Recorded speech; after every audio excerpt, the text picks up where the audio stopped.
नमस्कार दोस्तों, स्वागत है आपका आज की इस वीडियो में। दोस्तों, आज मैं आपको इस वीडियो में वीर अभिमन्यु की वीर गाथा के बारे में बताने वाला हूं, जिसे सुनकर आपको अभिमन्यु की वीरता पर गर्व होगा और आपके रोम रोम में नई ऊर्जा का संचार हो जाएगा। लेकिन दोस्तों, वीडियो शुरू करने से पहले मैं आपसे एक छोटी सी रिक्वेस्ट करना चाहूँगा कि इस वीडियो को लाइक करके हमारे चैनल को भी सब्सक्राइब कर दीजिएगा, क्योंकि दोस्तों इस तरह की वीडियोस बनाने में बहुत ज़्यादा समय और मेहनत लगती है, लेकिन उतना रिस्पांस नहीं मिल पाता है। तो प्लीज़ आप इस वीडियो को दोस्तों के साथ भी शेयर जरूर कीजिएगा।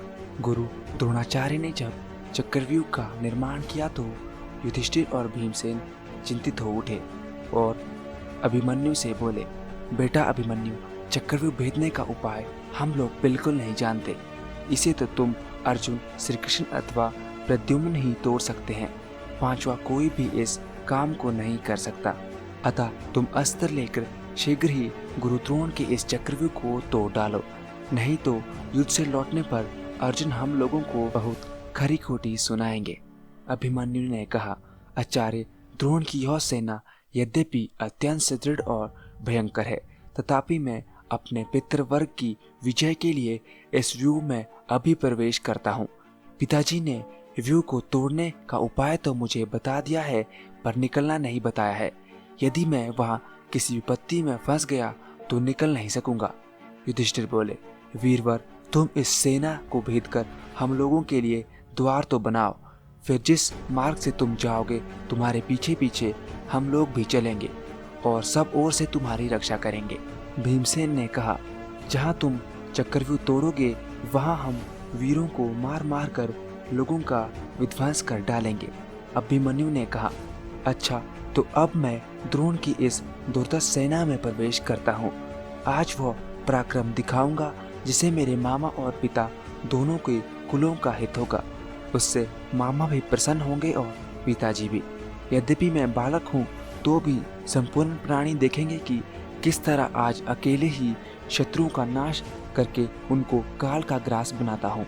यदि जीते जी युद्ध में मेरे सामने आकर कोई जीवित बच जाए तो मैं अर्जुन का पुत्र नहीं और माता सुभद्रा के गर्भ से मेरा जन्म नहीं हुआ।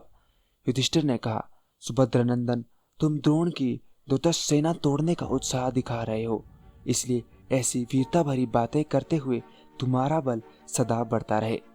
युधिष्ठिर की बात सुनकर अभिमन्यु ने सारथी को द्रोण की सेना के पास रथ ले जाने के लिए कहा। जब बारंबार चलने की आज्ञा दी तो सारथी ने उससे कहा, आयुष्मान, पांडवों ने आप पर यह बहुत बड़ा भार रख दिया है। आप थोड़ी देर इस पर विचार कर लीजिए, फिर युद्ध कीजिएगा। आचार्य द्रोण बड़े विद्वान हैं। उन्होंने उत्तम अस्त्र विद्या में बड़ा परिश्रम किया है। इधर आप बड़े सुख और आराम में पले बड़े हैं तथा युद्ध विद्या में उनके समान निपुण भी नहीं है। सारथी की बात सुनकर अभिमन्यु ने उससे हंसकर कहा, सूद, यह द्रोण अथवा क्षत्रिय समुदाय क्या है? यदि साक्षात इंद्र देवताओं के साथ आ जाएं अथवा भूत गणों को साथ लेकर भगवान शंकर आ जाएं तो मैं उनसे भी युद्ध कर सकता हूँ। यह संपूर्ण शत्रु सेना मेरी 16वीं कला के बराबर भी नहीं है। और तो क्या, विश्व विजयी मामा श्री कृष्ण और पिता अर्जुन भी अपने विपक्ष में पाकर मुझे भय नहीं होगा। इस प्रकार सारथी की बात की अवहेलना करते हुए अभिमन्यु उसे शीघ्र ही द्रोण की सेना के पास चलने की आज्ञा देता है।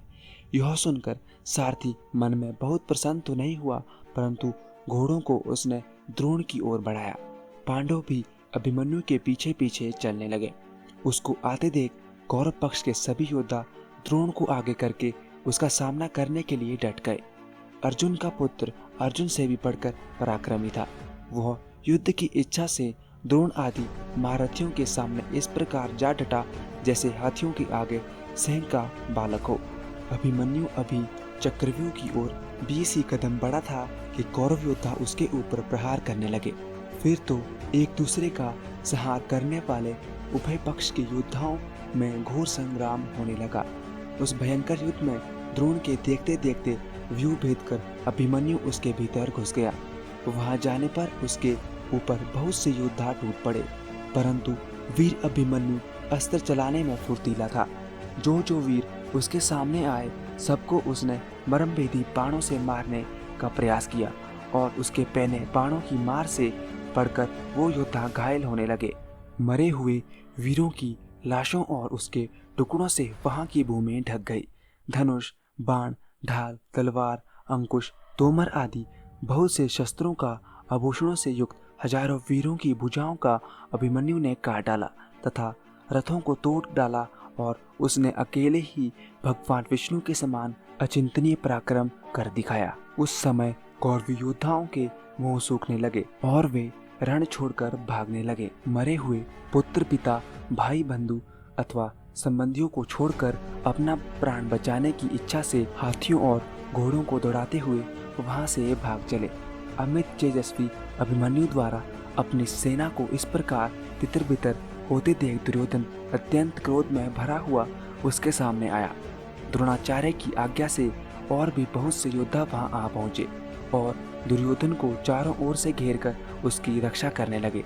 इसी समय द्रोण, अश्वत्थामा, कृपाचार्य, कर्ण, कृतवर्मा, शकुनी और वृषल, शल्य, भूरि, भूरिश्रवा, शल और पौरव इत्यादि योद्धाओं ने सुभद्रा नंदन अभिमन्यु पर तीखे बाणों की वर्षा करके उसे बाणों से आच्छादित कर दिया। इस प्रकार अभिमन्यु को मोहित करके उन्होंने दुर्योधन को बचा लिया। जैसे मुंह का ग्रास छिन जाए उसी प्रकार दुर्योधन का निकल जाना अभिमन्यु से नहीं सहा गया। उसने बड़ी भारी बाण वर्षा करके घोड़ों और सारथियों सहित उन सभी महारथियों को मार भगाया तथा सिंह के समान गर्जना की। द्रोण आदि महारथी उसका सेनाद नहीं सह सके।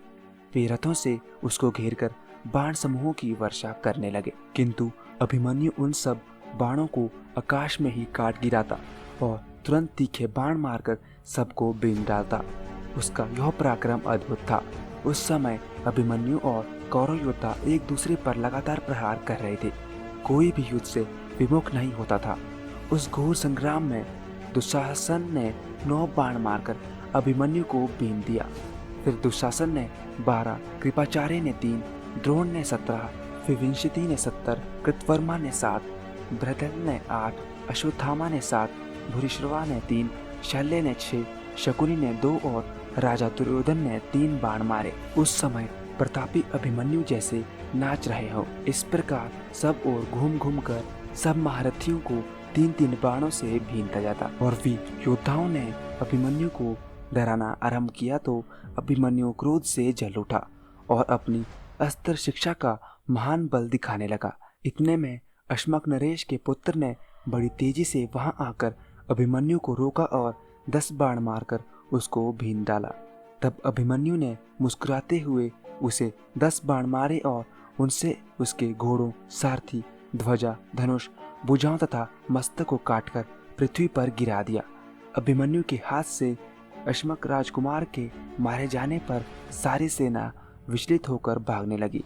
तब कर्ण, कृपाचार्य, द्रोणाचार्य, अश्वत्थामा, शकुनी, शल, शल्य इत्यादि योद्धाओं ने इन सब ने क्रोध में भरकर अभिमन्यु पर बाण वर्षा आरंभ कर दी। इन बड़े बड़े धनुर्विद्याओं के ज्ञाताओं ने बाणों से जब अभिमन्यु को बहुत घायल कर दिया तो उसने कवच और शरीर को छेद डालने वाला एक तीखा बाण कर्ण के ऊपर चलाया।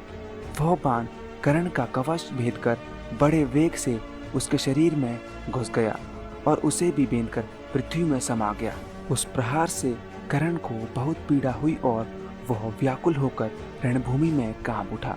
इसी प्रकार क्रोध में भरे हुए अभिमन्यु ने 3 बाण से सुषेण, दीर्घलोचन और कुंडभेदी को भी मारा। तब कर्ण ने 25, अश्वत्थामा ने 20 और कृतवर्मा ने 7 बाण मारकर अभिमन्यु को घायल कर दिया।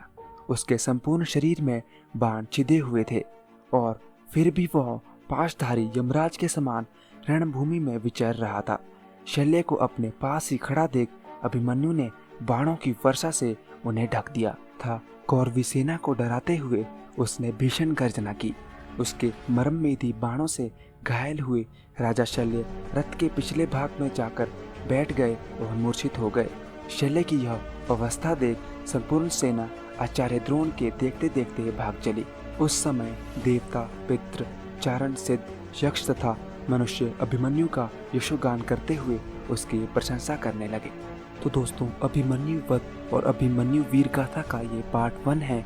इसे आगे की कथा जानने के लिए इसके दूसरे पार्ट को भी ज़रूर देखें। इसके लिए हमारे चैनल को सब्सक्राइब करके बेल आइकन दबा देना। तो मिलता हूँ आपसे अगले वीडियो में, तब तक के लिए नमस्कार।